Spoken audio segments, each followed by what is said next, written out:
ফেসবুকের মাধ্যমে প্রায় 90,000 মেয়ে কিডন্যাপ হয়েছে। ফেসবুককে ইউজ করেই 90,000 মেয়েকে কিডন্যাপ করা হয়েছে। তো যেসব মেয়ে বা ছেলেরা আছে তাদেরকে বলবো, বাইরে থেকে কোনো অজানা কেউ যদি ফ্রেন্ড রিকোয়েস্ট পাঠায়, কেউ কোনো রকম ভাবে সেটাকে একসেপ্ট করবে না।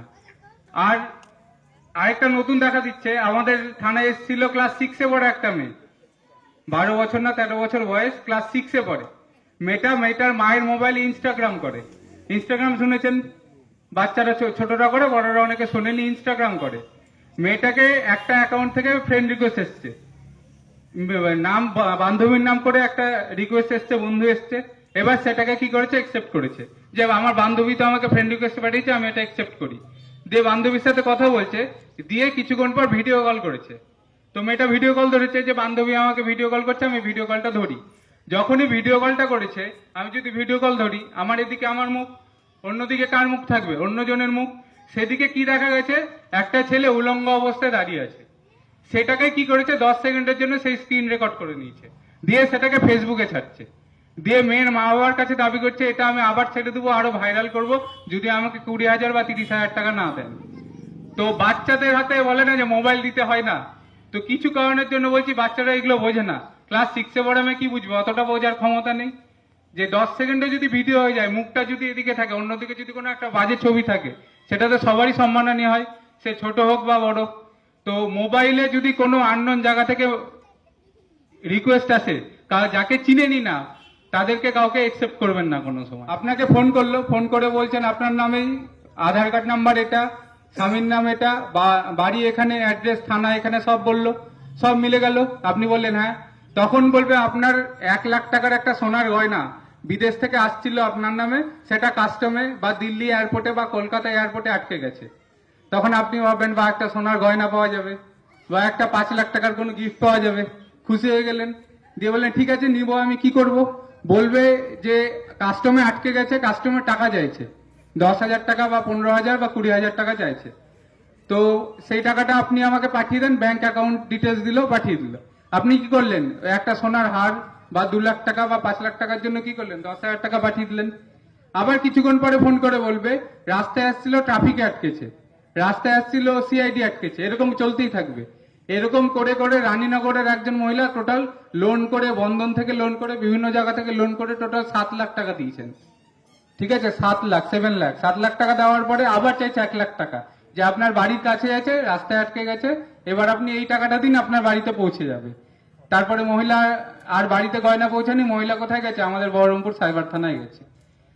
তো যখনই কোনো সাইবার প্রতারণা হবে, একটা নাম্বার অবশ্যই মনে রাখবেন, যেটা এখানে লেখা আছে দেখুন, 1930, 1930। কি নাম্বারটা বললাম, 1930। এই নাম্বারটা সকলে মনে রাখবেন, 1930। যখনই দেখবেন আপনি কোনো সাইবার প্রতারণার ফাঁদে পা পড়েছেন, তখনই কি করবেন, 1930 নাম্বারে ফোন করবেন, আর লোকাল থানায় যাবেন, একটা জিডি করবে, বা লোকাল থানা আপনাকে বলে দিবে কি কাজ করতে হবে। কারণ এখান থেকে বহরমপুর সাইবার ক্রাইম থানা অনেকটা দূর, 1.5 ঘন্টা 2 ঘন্টা লেগে যায়। তো যে তার আগে যদি কমপ্লেনটা করে নেন, যদি আপনার সাইবার ফ্রড হয়, 1000 টাকা, 2000 টাকা, 50,000 বা 1 লাখ টাকা চলে গেছে, আপনি সঙ্গে সঙ্গে কি করবেন, 1930-এ ফোন করবেন না, লোকাল থানায় যোগাযোগ করবেন। কারণ যত তাড়াতাড়ি, 1 ঘন্টার মধ্যে কমপ্লেন করতে পারলে আপনার টাকা আটকে থাকবে। যদি 2 ঘন্টা, 3 ঘন্টা, 4 ঘন্টা হয়, টাকা কিন্তু বেরিয়ে যাবে। সেই জন্য বলছি, সাইবার থানা যাওয়ার আগে একবার লোকাল থানায় যোগাযোগ করবেন, আর 1930-এ একটা ফোন করবেন। তাহলে যতটা সম্ভব 1 ঘন্টা, আধা ঘন্টার মধ্যে কমপ্লেন করতে পারলে টাকাটা কি হবে, আটকে যাবে।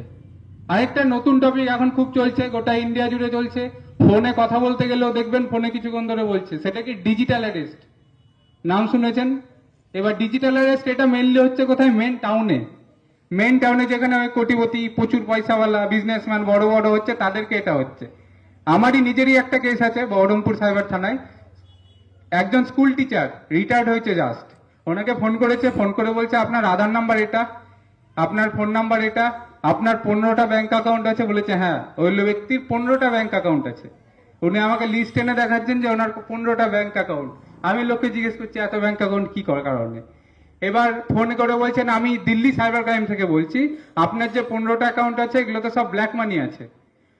15টা অ্যাকাউন্টে প্রায় 1.5 কোটি টাকা ছিল ওই লোকের। ঠিক আছে, এবার বলছে আপনার এগুলো ব্ল্যাক মানি। বলছে না, আমি সব ইনকাম করেছি, রিটায়ারমেন্টের পরেই টাকাগুলো পেয়েছি। তো বলছে ঠিক আছে, আপনি এই টাকাগুলো আমাদেরকে পাঠিয়ে দেন, আমরা তাহলে কিছুক্ষণ পরে আপনার কেসটা সব মিটিয়ে দিচ্ছি টাকা নিয়ে, দিয়ে আপনাকে পুরো টাকাটা ফেরত দিয়ে দিচ্ছি। এবার এই যে কথাবার্তাগুলো চলছে এগুলো সব হবে ভিডিও কলে, আপনার সামনে ধরে রাখবে, ইউনিফর্ম পরে থাকবে, আমার বা স্যারদের মতো যা ইউনিফর্ম দেখতে পাচ্ছেন সেম ইউনিফর্ম পরে থাকবে। পুলিশ কখনো আপনাদেরকে কাউকে ভিডিও কল করেছে থানা থেকে যে আপনি একটু থানায় দেখা করে যান, বা আপনাকে এটা অ্যারেস্ট ওয়ারেন্ট পাঠানো হচ্ছে, কোনো সময় ভিডিও কল করেছে? কোনোদিনও করেনি। কারো এসছে কি এখানে ভিডিও কল থানা থেকে? কোনোদিনও আসেনি। তাহলে দিল্লির সাইবার থানা বা কলকাতার সাইবার থানা বা অন্য কোনো ডিপার্টমেন্টের টাইম থাকবে না আপনাকে ফোন করার ভিডিও কল করে, কিন্তু এই ক্ষেত্রে কি করবে, আপনাদেরকে ভিডিও কল করবে। ভিডিও কলে আপনাকে সবসময় রাখবে, ভিডিও কল কাটতে দিবে না। ওই যে কথা বললাম স্কুল মাস্টার মশাই রিটায়ার্ড আর তার ওয়াইফ দুজনকে প্রায় 4 দিন ধরে ভিডিও কলের মাধ্যমে অ্যারেস্ট ছিল। তারা যখন ঘুমাতেও গেছিল ওদের সামনে মোবাইলটা চার্জে দিয়ে দাঁড় করানো ছিল, যে ওরা ঘুমাচ্ছে সেটাও দেখবেন। ওই মহিলাও সরকারি একজন কর্মচারী, মহিলা যখন অফিসে গেছিল ব্যাগের মধ্যে পার্সের ভিতরে মোবাইল সেটা চলছিল, মোবাইল কোনো সময় কাটতে দিত না তাদেরকে। দিয়ে এইভাবে অ্যারেস্ট করার 4 দিনের মাথায় প্রথমে 24 লাখ, তারপর 44 লাখ, তারপরে 26 লাখ টাকা দিয়েছে। টোটাল 90 লাখ টাকা দেওয়ার পরেও ভিডিও কলে কথা বলছে। দিয়ে সেই মুহূর্তে আমাদের সাইবার থানায় দৌড়ে এসছে, দিয়ে আমাকে বলছে স্যার এই যে পুলিশ থেকে থানা থেকে ফোন করছে। আমি দেখছি হ্যাঁ ইউনিফর্ম পরে একজন আছে, সঙ্গে সঙ্গে সেটা কেটে দিয়েছি, তারপরে সেটা কেস হয়েছে। এবার যে আমরা যে 1930-এ ফোন করেছি, কিন্তু তিনি 2 দিন পরে এসছে, টোটাল 90 লাখ টাকা দেওয়া কমপ্লিট, তার 2 দিন পরে আমাদের কাছে এসছে, আমাদের কাছে আর কিছু করার নেই। এবার সেটা কেস তদন্ত চলছে, তারপর সেটা টাইমের সাথে কি হবে সেটা দেখা যাবে। তো এই গ্রামের দিকে এটা কম হয়, এটা মেইনলি বড় বড় শহরে। দিল্লিতে সবচেয়ে বড় হলো, দিল্লিতে একজন 1.5 কোটি টাকা দিয়েছে, ডিজিটাল অ্যারেস্টের শিকার হয়ে 1.5 কোটি টাকা দিয়েছে। এটা গ্রামের দিকে কম, শহরের দিকে বেশি।